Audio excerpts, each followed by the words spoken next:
બિલકુલ બિલકુલ આપણી સાથે નવનીતભાઈ બાલદિયા ફોન લાઈન પર જોડાઈ ગયા, એમની સાથે વાત કરીએ। નવનીતભાઈ, ગુજરાત ફર્સ્ટમાં આપનું સ્વાગત છે। પહેલા તો તમે એવું કહેતા હતા કે એસઆઈટી એમને ઉઠાવી લેશે, પણ એવું તો થયું નહીં। પૂછપરછ માટે સમન્સ પાઠવીને એમને બોલાવ્યા તો ખરા, એ બાબતે શું કહેશો આપ? હવે બોલાવ્યા તો છે, તો હવે ત્યાં એમની તપાસ કરશે। મેં પુરાવા આપ્યા છે એની ઉપરથી, બરોબર। જો પુરાવા પ્રમાણે એમનું ઓલું કરશે તો અત્યારે ક્યાં પૂછપરછ કરીને એને મોકલી દેવામાં આવ્યા છે? ના ના, હજી પૂછપરછ ચાલુ જ છે। હા, તો પછી એમને જો મારા પુરાવા છે એ પ્રમાણે તપાસ કરશે તો એ આરોપી છે। આપને વિશ્વાસ છે કે એમ મુખ્ય આરોપી તરીકે, કાવતરાખોર તરીકે એમનું નામ આવી જશે?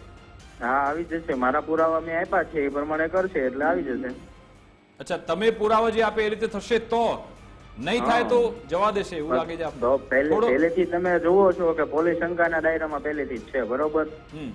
શરૂઆતથી જ છે, બરોબર। તો અત્યારે મને કેમ એમ વિશ્વાસ આવી જાય કે હાલો આ લોકો હું કહું એમ જ કરશે? એસઆઈટી આપને સાંભળ્યા, 3 કલાક તમારા તમામ નિવેદન લીધા, તમામ પુરાવા જોયા એમણે? હા, પણ એ લોકોની એટલી વર્ક છે ને, પૈસાનો પાવર છે, બરોબર। નહીતર તો આ એસઆઈટી ને બધું કેદોની બધી ખબર જ છે કેટલાય ટાઈમ થી, બરોબર। આ 20-20 દિવસ વયા ગયા છે, પણ તપાસ તો થઈ રહી છે। તમે જો કે 11 આરોપી ઝડપાયા, બીજા 2 વિશિષ્ટ વ્યક્તિઓની પૂછપરછ પણ થઈ, તમારે પણ 3 કલાક તમારી ઉલટ તપાસ થઈ। આજે જયરાજ આહિર તે પણ ત્યાં બેઠા છે, તો તપાસ તો થઈ જ રહી છે ને, કેમ વિશ્વાસ નથી આવતો? તો મુખ્ય આરોપી સુધી પહોંચવામાં એટલો બધો ટાઈમ થોડો લાગે છે? માનો કે મને ફોન કર્યો તો મારે કોલ રેકોર્ડિંગ છે, બરોબર। સામાન્ય વાત છે, કોલ ડિટેલ કઢાવી એટલે કેટલો ટાઈમ લાગે? અચ્છા, તમે જે દાવો કર્યો હતો કે હું બધા પુરાવા એસઆઈટી ને આપીશ, તમે બધું એસઆઈટી ને આપી દીધું છે કે હજુ પણ લઈને બેઠા છો કઈ? હા, બધું આપ્યું જ છે ને। જે નવા પુરાવા મારી પાસે આવતા રહી છે, જે જરૂર પડે હું હોય છે પાછો કોર્ટમાં રજૂ કરીશ। તો એસઆઈટી પાસેથી બધું આમનામ જશે તો અમે કોર્ટમાં રજૂ કરશું ને, કોર્ટમાં દાખલ કરશું અમે એની ઉપર ફરિયાદ। અચ્છા, આજે જે રામભાઈ વાળા અને ચેતન સોનીને બોલાવવામાં આવ્યા, એમની પણ પૂછપરછ થઈ, એ એમનું શું કનેક્શન લાગે છે? આપનું શું કહેવું છે? રામભાઈ વાળામાં જ ફોન જયરાજ આહિર નો આવ્યો હતો અને મારો નંબર એમની પાસેથી લીધો હતો ને એમને કીધું કે અમે બગદાણા આવીએ છીએ, બરાબર। એટલે રામભાઈ આ કદાચ બોલ્યા છે એસઆઈટી સમક્ષ કે હા જયરાજ આહિર નો ફોન આવ્યો હતો ને પછી હું આવું છું ત્યાં? રામભાઈ એસઆઈટી સમક્ષ બોલ્યા હશે એવું? તમારી વાતચીત તો કોઈ થઈ છે ખરા કે ભાઈ હા જયરાજ આહિર નો ફોન હતો? હા, એ તો જે સત્ય છે તો બોલે ને।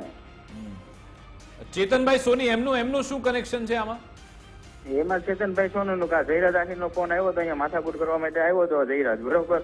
કે માણસો મોકલા છે એને જયરાજ, એટલે ચેતનભાઈ ને એવું કીધું કે ભાઈ નવનીતભાઈ ની કોઈ ભૂલ નથી, તમે એને કયો એમ। અચ્છા, એટલે ચેતનભાઈ એ બચાવ કર્યો હતો? હે ના, ચેતનભાઈ ટૂંકમાં લોકોની સાથે રહેતા હશે જયરાજ જોડે કેમ કઈ, તો રામભાઈ એવું કીધું છે કે ભાઈ આ લોકો અહીંયા આવવાનો ફોન આવે છે, બરોબર, તો તમે એ લોકોને કઈ સમજાવો કે કઈ કયો, તો આ લોકો પછી આવ્યા। ઓકે ઓકે, હવે ડિમાન્ડ કદાચ ચલો માની લો ફક્ત નિવેદન નોંધીને એમને જવા દેવામાં આવે તો આપની શું પ્રતિક્રિયા રહેશે?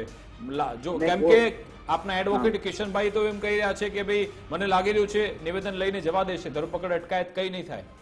હા, તો જવા દે, તમે કોર્ટની અંદર કેસ દાખલ કરશું અને ફરી આની તપાસ તમે માંગશું ને? બિલકુલ બિલકુલ, આભાર નવનીતજી અમારી સાથે જોડવા બદલ, વાતચીત કરવા બદલ। તો નવનીતભાઈ પોતે જ આમાં ફોડ પાડ્યો છે કે જે આ વ્યક્તિ છે, એક આજે જે બોલાવવામાં આવ્યા હતા રામભાઈ વાળા, એમની અને જયરાજ આહિરની બંનેની વાતચીત થઈ હતી। જો રામભાઈ એસઆઈટી સમક્ષ આ રીતનું સ્ટેટમેન્ટ આપી દે તો પછી જયરાજ આહિરની મુશ્કેલી વધી શકે છે। કિશનજી, આપ શું કહેશો? કારણ કે આ સાક્ષી બની શકે છે રામભાઈ કે હા જયરાજભાઈ આવ્યા હતા બગદાણા અને વાત થઈ હતી।